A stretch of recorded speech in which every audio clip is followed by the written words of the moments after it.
আসসালামু আলাইকুম। আশা করি আপনারা সবাই ভালো আছেন। এইভাবে আপনাদের বাড়ির আশপাশ বা ছাদের উপরে যদি আপনারা আখ চাষ করেন তাহলে আপনাদের দ্বিগুণ ফলন আসবে। এই দ্বিগুণ ফলন নিয়ে আসার জন্য কিছু দিক নির্দেশনা আছে। যেইগুলো আপনারা মেনে চলেন তাহলে দেখবেন যে আপনাদের আখের চারাগুলা খুব ভালো গজাবে এবং আখগুলা খুব দ্রুত বড় হবে। আখ লাগানোর আগে অবশ্যই আপনাদের যেই মেইন বীজটা নেবেন ওই আখটা সুন্দর করে গোল গোল করে কাটতে হবে। এই আখটা এমন কায়দায় কাটতে হবে যাতে আখের গিটের সাথে চোখ থাকে। যদি আখের গিটের সাথে চোখ না থাকে তাহলে কিন্তু চারা গজাবে না। এই রকম চোখ থাকতে হবে। যখনই আপনার আখটা গোল গোল করার কাজ শেষ হয়ে যাবে তখনই আপনাদের সুন্দর করে ভুঁইটা চষে নিতে হবে এবং চষে নেওয়ার পরে ওই জায়গায় সার ব্যবহার করতে হবে। আপনারা পটাশ, ফসফাইড আর পুরাডান ব্যবহার করবেন। এইটা ব্যবহার করার কারণ হচ্ছে আখের বীজ লাগানোর পরে অনেক সময় দেখা যায় যে কেঁচোতে এই বীজের যে চোখগুলো আছে ওইগুলো নষ্ট করে ফেলে, যার কারণে সুন্দর চারা গজায় না। পটাশ, ফসফাইড আর পুরাডান ব্যবহার করেন তাহলে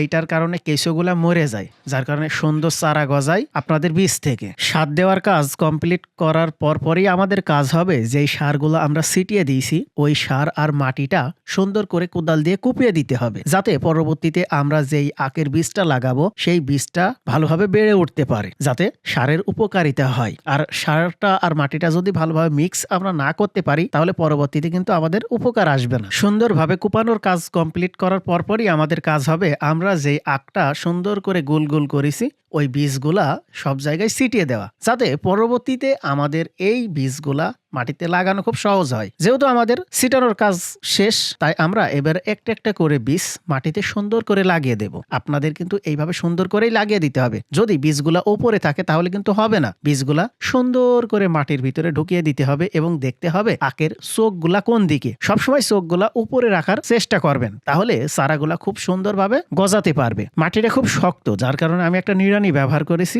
যাতে নিড়ানির সাহায্যে আমি খুব সুন্দরভাবে আখের গুলগুলা লাগাতে পারি। আপনারা দেখতে পাচ্ছেন আমি সুন্দরভাবে মাটিটা আগে ফাঁক করে নিচ্ছি, তারপরে আখের বীজটা দিয়ে দিচ্ছি। তারপরেই কিন্তু আমি দুই সাইড থেকে মাটি দিয়ে আমার বীজটা সুন্দর করে ঢেকে দিচ্ছি এবং চোখটা উপর পানে রাখছি, যাতে চোখ থেকে চারা গজিয়ে খুব সহজেই উপরের দিকে উঠতে পারে। এইভাবে আপনাদেরও লাগাতে হবে। যদি চোখটা নিচের দিকে থাকে তাহলে কি চারা নিচের দিকে গজাবে? কখনোই গজাবে না, তখন কিন্তু চারাটা নষ্ট হয়ে যাবে। সবসময় চোখটা উপরের দিকে রাখবেন। এখন আপনাদের উপর নির্ভর করছে আপনারা কি গ্যান্ডারি আখ লাগাবেন, মাটির আখ লাগাবেন না ঝোড়ো আখ লাগাবেন। আপনারা যদি এই সেম প্রসেসে আখ লাগান তাহলে অবশ্যই আপনাদের আখের ফলন দ্বিগুণ আসবে। কারণ অনেক সময় দেখা যায় যে আপনারা এই ভুলগুলাই করেন, ঠিক মতো সার দেন না, যার কারণে কেঁচোর কারণে আপনাদের যে আখের চোখ আছে ওই চোখগুলা নষ্ট হয়ে যায়, সুন্দর চারা গজায় না। আপনার ছাদ বাগানে বা বাড়ির আশপাশে বা মাঠে যেখানেই আখ চাষ করেন না কেন, যদি সুন্দর চারাই না গজায় তাহলে ফলন আসবে কোথা থেকে? আখ থেকে সুন্দর চারা গজানোর পর